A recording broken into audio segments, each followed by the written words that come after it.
Hello, this is David Austin with the BBC News. The Lebanese government is set to approve a package of reforms aimed at trying to calm a wave of mass demonstrations across the country. The reforms include scrapping new taxes and halving the salaries of top officials.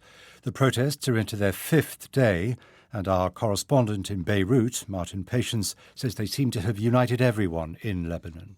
This is a country that's been plagued by sectarian politics for 30 years.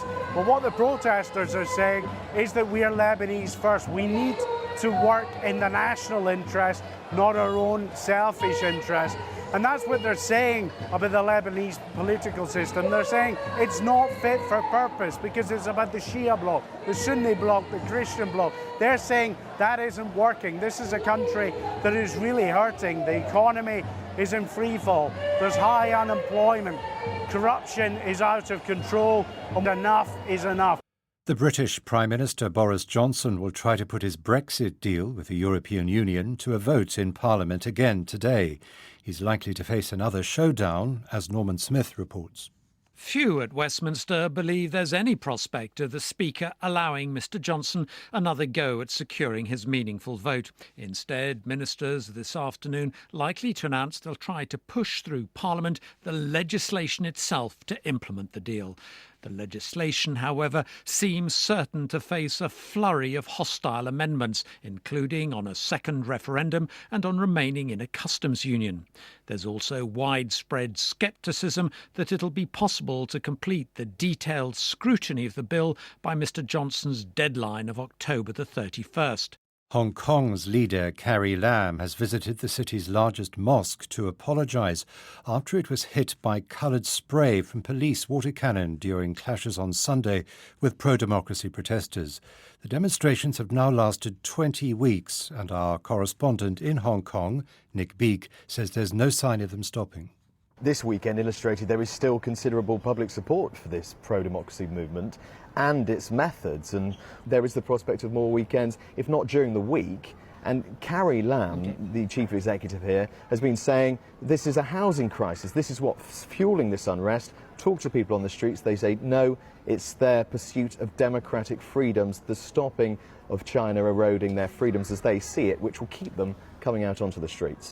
Nick Beake reporting. The Russian President Vladimir Putin has accused the West of pressuring, intimidating and blackmailing African countries.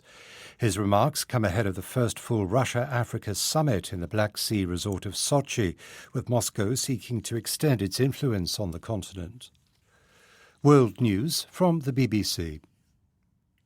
Kurds have thrown stones and rotten fruit at armoured vehicles carrying US troops, their former allies, out of Syria. Video of the incident emerged as more than 100 vehicles crossed into the semi-autonomous Kurdish region in Iraq. The US Defense Secretary Mark Esper has said that some American forces will remain in parts of Syria where oil fields are located. Turkey has been carrying out an offensive against Kurdish forces in northeast Syria following President Trump's decision to withdraw US forces from the border region.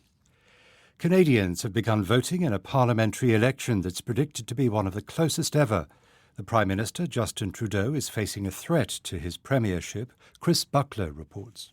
Old photos of the Liberal Party leader wearing blackface have tarnished his reputation as a champion of multiculturalism, and there have been many questions over his alleged interference in a prosecution connected to a corporate corruption scandal. Recent polls have shown the Liberals neck and neck with Andrew Scheer's Conservatives, who have promised to reduce taxes, although Mr Trudeau says that will mean cuts to services. There is a good chance that neither will secure a majority. The WikiLeaks founder Julian Assange has appeared in court in London in connection with a US request for his extradition.